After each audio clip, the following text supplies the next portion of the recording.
अभी तक हमने जिम्नोस्पर्म में मेल कॉर्न की बात की, जो कि माइक्रोस्पोरोफिल्स यानी माइक्रोस्पोरेंजिया यानी स्टेमन के रूप में पाए जाते हैं।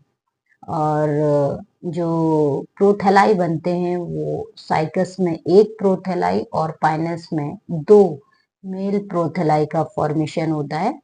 यहाँ पर स्पोरेंजिया यू स्पोरेंजिएट टाइप के बनते हैं, यानी ग्रुप ऑफ शेल से डेवलप्ड होते हैं।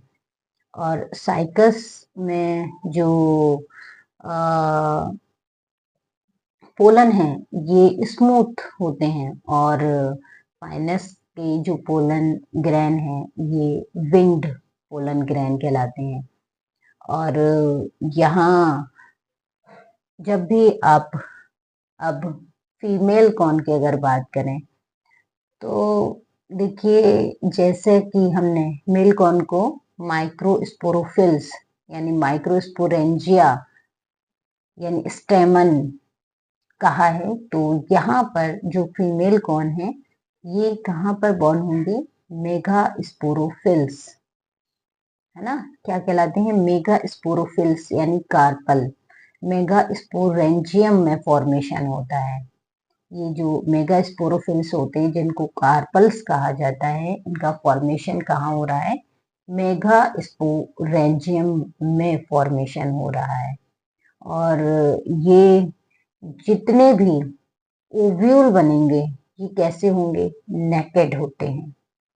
नेकेड होते हैं, ओवरी वॉल से एनक्लोज्ड नहीं होते, याद रखिए।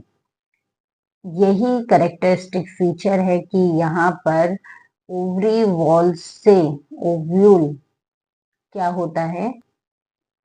कवर्ड नहीं होता है। और नेकेड ओव्यूल का फॉर्मेशन होता है।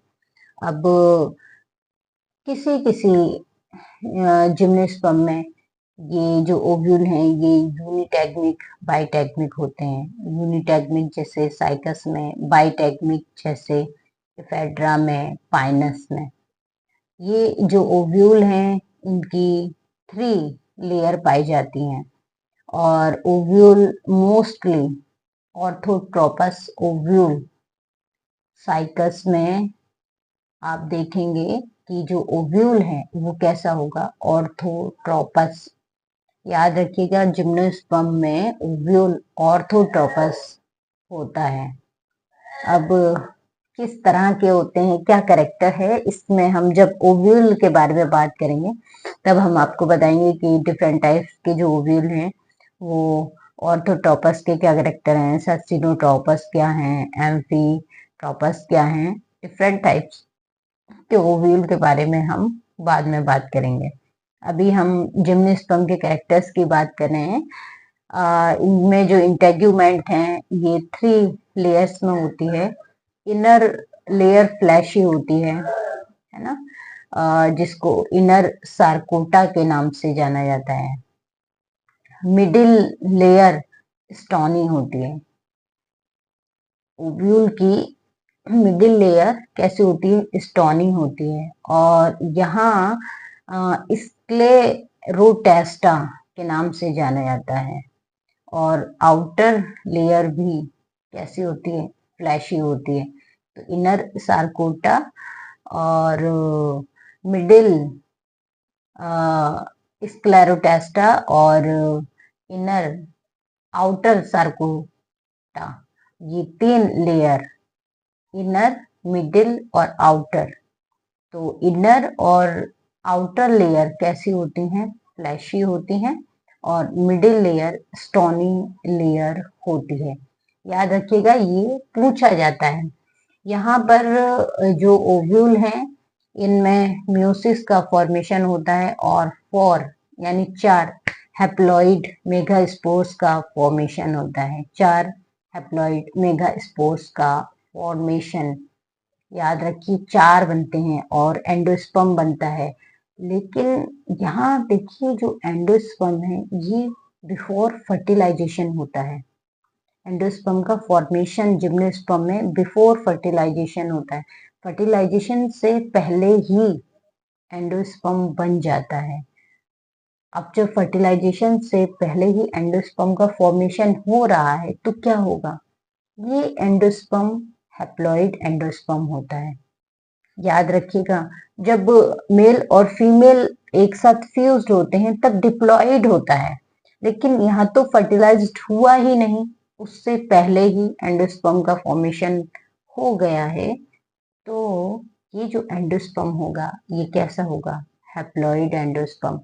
पूछा जाता है कि जिम्नोस्पर्म का एंडोस्पर्म हैप्लॉइड है या डिप्लॉइड है ना? याद रखिएगा। इंटेगुमेंट के बारे में पूछा जाता है कि कितनी इंटेगुमेंट होती हैं, किस टाइप का ओव्यूल प्रेजेंट होता है, क्या ओवरी वॉल से एनक्लोज्ड होता है ना? बिफोर फर्टिलाइजेशन किस में एंडोस्पर्म का फॉर्मेशन होता है?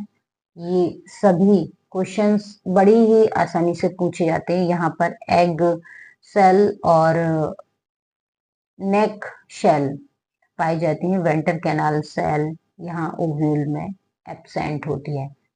और साथ ही इनमें जो पॉलिनेशन है वो एनिमोफिलस होता है। जिम्नोस्पर्म में पॉलिनेशन यानी परागण है ना, परागण, और परागण में परागकणों का जो वितरण है, जो डिस्ट्रीब्यूशन है, वो विंड के द्वारा होता है, वायु के द्वारा होता है, हवा के द्वारा होता है। तो ये भी मोस्ट इम्पोर्टेंट क्वेश्चन है कि एनिमोफिलस टाइप का पॉलिनेशन, वैसे तो और भी प्लांट्स में है, तो यहाँ जिम्नोस्पर्म में एनिमोफिलस हवा के द्वारा, विंड के द्वारा पॉलिनेशन को क्या कहते हैं? एनिमोफिलस। ऐसे ही दूसरे पॉलिनेशन है, वाटर पॉलिनेशन है ना, या वर्ड पॉलिनेशन है। तो डिफरेंट टाइप के जो पॉलिनेशन है इनके बारे में भी आपको पढ़ना पड़ेगा। सभी का क्वेश्चन पूछा जाता है बैट्स के द्वारा, है ना, और इंसेक्ट के द्वारा।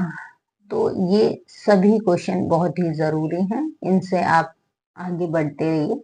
मेल कॉर्न और फीमेल कॉर्न की हमने बात की है, और यहाँ जो फीमेल रिप्रोडक्टिव ऑर्गन है ये आर्चेगोनिया कहलाता है। क्या कहलाता है? आर्चेगोनिया। ये याद रखिए, जिम्नोस्पर्म, ब्रायोफाइट और टेरिडोफाइट तीनों ही आर्चेगोनिएट प्लांट हैं। आर्चेगोनिएट है तो इनमें फीमेल रिप्रोडक्टिव ऑर्गन को आर्चेगोनिया के नाम से जाना जाता है, इसीलिए इन प्लांट्स को आर्चेगोनिएट कहते हैं। अब ऑप्शन में किस तरह से पूछते हैं ये डिपेंड करता है, हो सकता है ओनली ब्रायो दें, हो सकता है टेरिडो, या हो सकता है ऑप्शन में तीनों हो, ब्रायो, टेरिडो एंड जिम्नो, और ऑल ऑफ द अबव पर आपको फिर क्लिक करना है। याद रखिएगा, ये आर्चेगोनिएट्स हैं, इनमें फीमेल रिप्रोडक्टिव ऑर्गन आर्चेगोनिया कहलाता है।